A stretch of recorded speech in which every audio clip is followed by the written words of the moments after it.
Namaste. 1 second.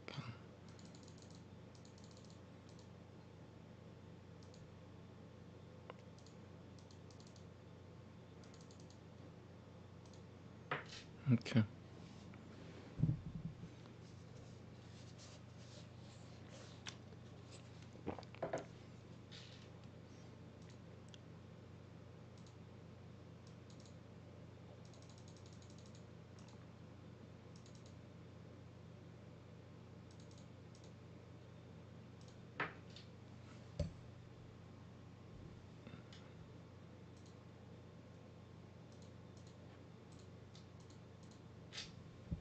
Caitanya Caritamrta, Adi-lila, chapter 16.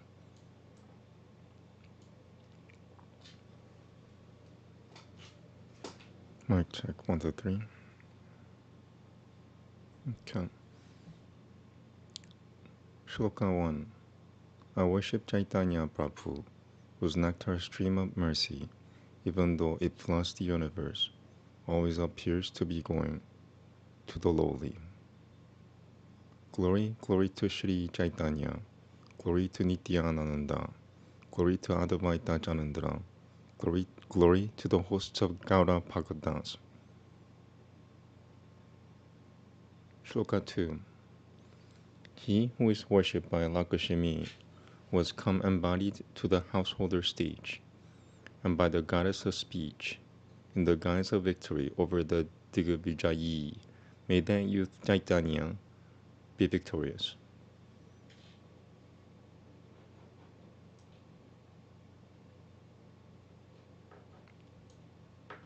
Thus the sutra of the Leela of the youth is developed. When he began to teach pupils, he was always teaching hundreds and hundreds of pupils, and hearing his explanations, the minds of all were astonished.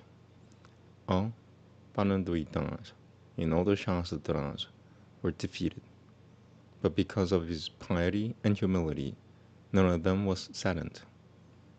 With his pupils he did various mischievous things, and with much sport he played in the water of the Jahanavi.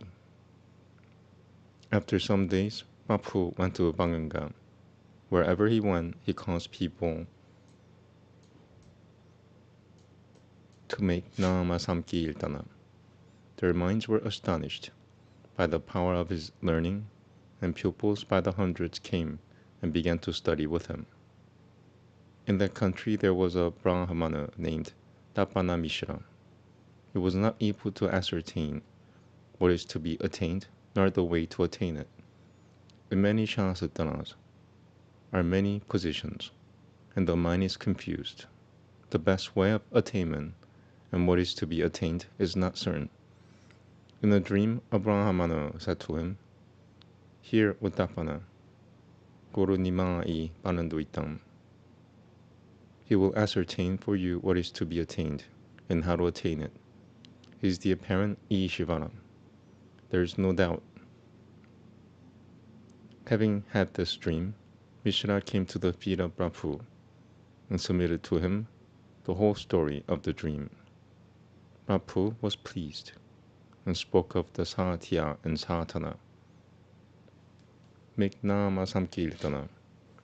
This was the advice he gave. His wish was to stay at Navadvipa with Prabhu. Prabhu instructed him, "You go to Varanasi. There you will meet me." In getting this instruction, Mishra went to Kashi.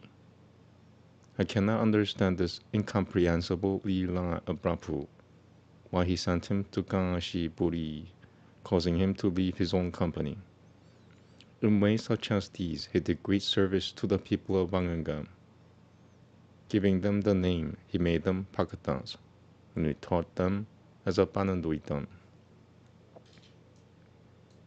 In this way, Prabhu did many Leelas in Banganga. And meanwhile in Navadvipam, Lakshmi was greatly sad in Viraha. The serpent of Viraha bit Lakshmi, and due to the poison of the serpent of Viraha, She went to the other world. Inwardly, Prabhu knew this because he was indwelling, and he returned to the country, knowing the grief of Sachi. He came to his house, bringing much wealth and many people, and by his knowledge of the truth of things, he freed Shachi from her grief. With his pupils again, he engaged in the activities of learning. By the power of learning, he conquered all and manifest impudence.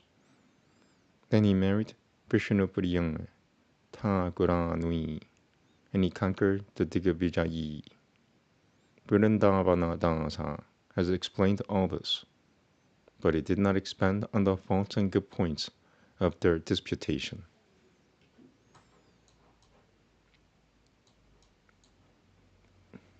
One second.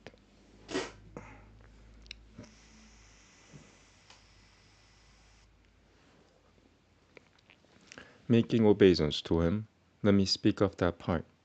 Hearing it, the Digvijayi had contempt for himself. On a moonlit night, Prabhu was sitting with his pupils on the banks of the Ganga in a discussion of knowledge. At the same time, the Digvijayi came there, and having paid reverence to Ganga, he met with Prabhu. Prabhu, with consideration, sat him down, but the Digvijayi said, with scorn in his heart, "You teach grammar. Your name is Nimai Pananduitam. Everyone says that you are full of qualities in regard to the elementary shastras. And among grammars, as I understand it, you teach Kalapam. I have heard the conversation of your pupils, as they quibble meaninglessly." Prabhu said, "I do teach grammar. I have that much conceit. If my pupils do not understand, I cannot teach them. You are learned in all the shastras and in poetry. I am a child, among all these, a new student. I should like to hear something of your skill in poetry. If you please, describe the Ganga."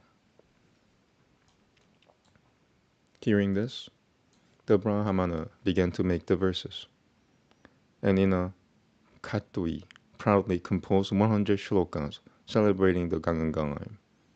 Hearing it, Prabhu paid him much honor. "There is no other poet like you on earth, who has the power to understand the shlokas of your poem. You and Sarasvati know well the meaning.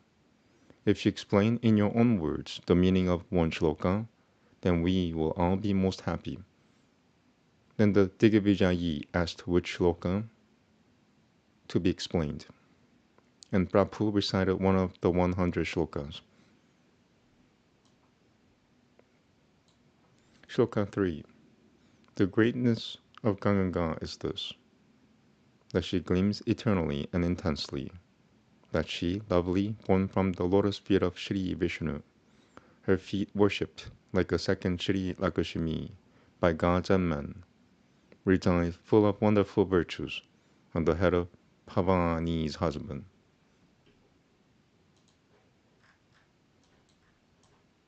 Explain this shloka. When Prabhu requested that, the Digvijayi was dumbstruck and asked Prabhu, "I recited the shlokas as quick as the wind. How could you remember one shloka among them?"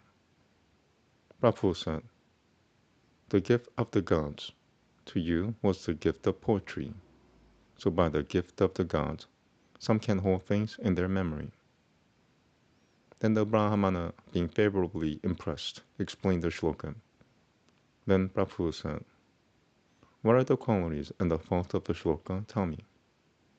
The Brahmana said, "There is no hint of imperfection in the shloka. Its qualities are upama, alamurukara, and anuprasa." Prabhu said, "If you do not take offense, tell me what the flaws in this shloka of yours are. The poetry of your genius pleases the gods. If you discuss it well and thoroughly, then we can understand its qualities and flaws. So expound the shloka thoroughly." The poet said, "What I have said is the essence of the Vedas. As a grammarian, you do not study Āmēn. What will you know of the essence of poetry? Prabhu said, that is why I have asked you. If you explain it, then you can make me understand about qualities and flaws. I have not studied Āmēn, but I have listened, and because of that I see many qualities and flaws in the shloka. The poet said, speak then, and let me see. What are its qualities and flaws? Prabhu said, listen then, and let me speak. Do not be angry. There are 5 flaws in this shloka, and 5 Āmēn. Let me speak of them in order, here and then discuss.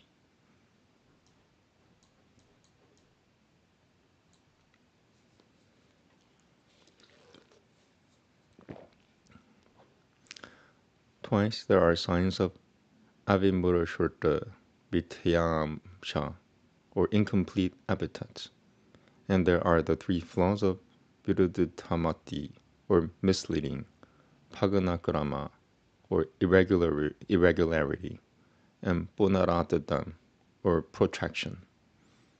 The greatness of the Ganga is the main predicate of the shloka, and the word idam, this, is the subject. That it comes after is proper. If one speaks the predicate first and the subject only afterwards, the meaning of the shloka is obscured. Shloka 4. Mamamatus kavya prakasham. He who speaks the predicate first, without having mentioned the subject, support for his words is nowhere established. A second Shri Lakshmi. This predicate's secondariness. The compound is secondary, and the meaning is weakened. The word second is the predicate, but it was recited as a compound. The meaning, the equivalent of Lakshmi, was ruined. The name of this flaw is avimurashurta vityamsha. There is another flaw. Listen carefully. You have with great delight given the word, the husband of Pavani. The name of this great flaw is viruddhamati. By the word Pavani is meant the wife of Mahadeva. If you speak of her husband, the implication is of a second husband. It is inconsistent to hear the husband of Shiva's wife. This is called viruddhamati, and is not permitted by the Shastras. Give a gift into the hand of the husband of the Brahmana's wife. This implies a second husband. The expression is completed by the verb resides, but again comes the qualification, wonderful virtues. Thus is the flaw punaradadan. In the three padas, I see matchless alliteration, but in one there is none, and this flaw is paganakrama. Even though there are in the shloka 5 alamrakaras, by these flaws the shloka is spoiled. If one shloka has 10 alamkaras, all the alamkaras are spoiled by one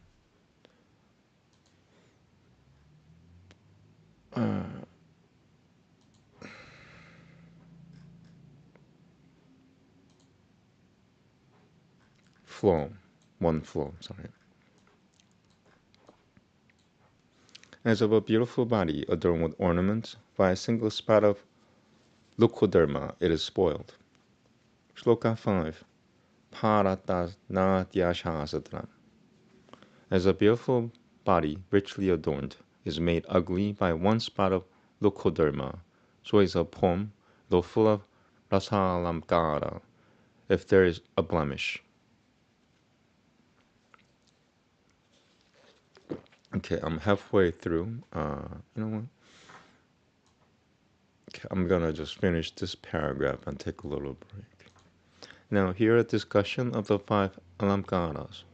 There are 2 shabdalamkaras and 3 altalamkaras. The shabdalamkaras the alliteration that is in the three padas. And in the word Shri Lakshmi, there's Punarukuttabada. In the first foot, there are 5 instances of Takara. In the third foot, there are 5 Raphas established.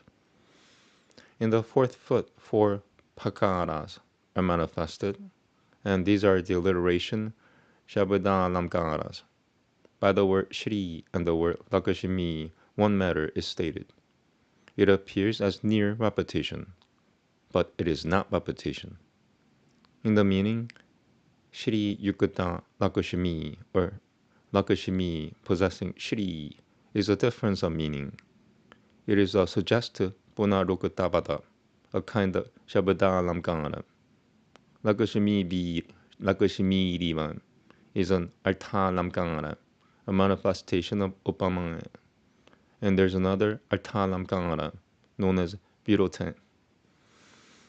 That lotuses grow in the Ganga is well known to all, but the birth of the Ganga in a lotus is greatly contradictory. The rising of the Ganga from the lotus feet of this Vishnu is a very astonishing Virothalamkara.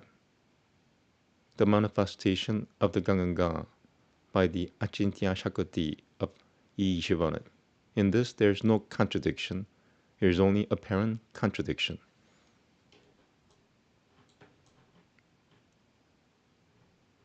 Okay, I'm going to stop at 80, so there's a little break there. Shloka 6. A lotus is born in the water, never water from the lotus.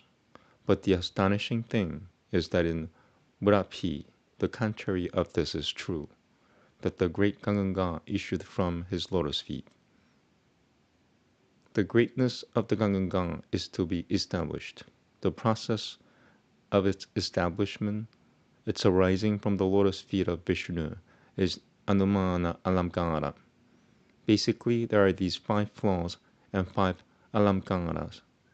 If there were a minute analysis, many others would be there.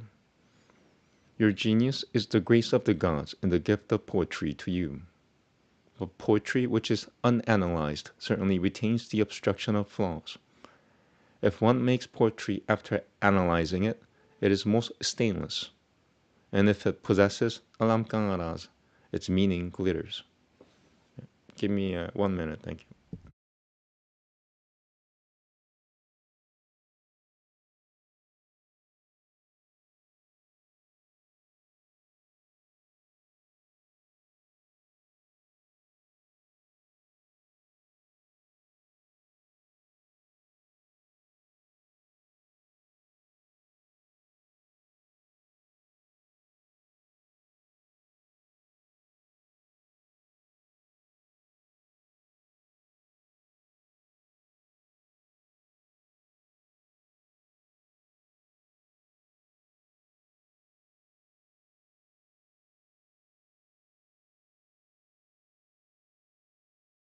Okay, thank you. 30 seconds.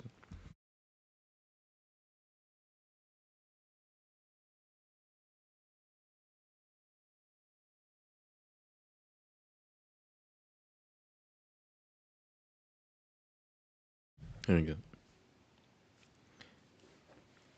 Hearing the speech of Prabhu, the Digvijayi was astonished. He was struck dumb, and his inspiration was paralyzed. He wanted to say something, but no response came. Being puzzled, he pondered the matter within himself. A student boy has obliterated my wisdom. I know that Sarasvati is angry with me. That explanation which he has made is not within the power of any human. Sarasvati herself has spoken through the mouth of Nimai. Thus reflecting, he said, Here, Nimai Pananduitam, hearing your exposition, I am astonished. You have not studied Alamkara, nor are you practiced in the Shastras.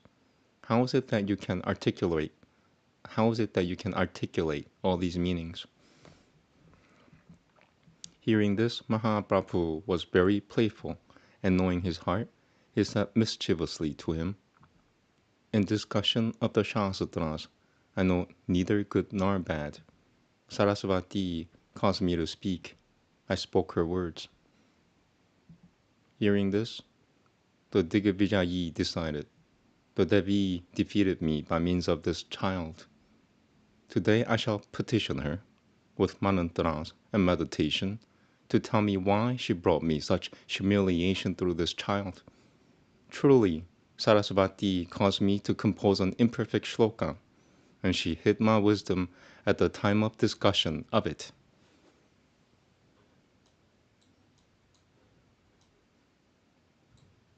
Then the pupils began to laugh, but forbidding them all, Prabhu said to the poet, "You are a great Pananduitam, the crest jewel of great poets, from whose mouth such poetry can come. Your poetry is like the stream of the Ganga. I have never seen a poet like you anywhere." Pavaputi, Jayadeva, and Kalidasa. In the poetry of all the, I'm gonna, last page. Pavaputi, Jayadeva, and Kalida. In the poetry of all of these are found flaws.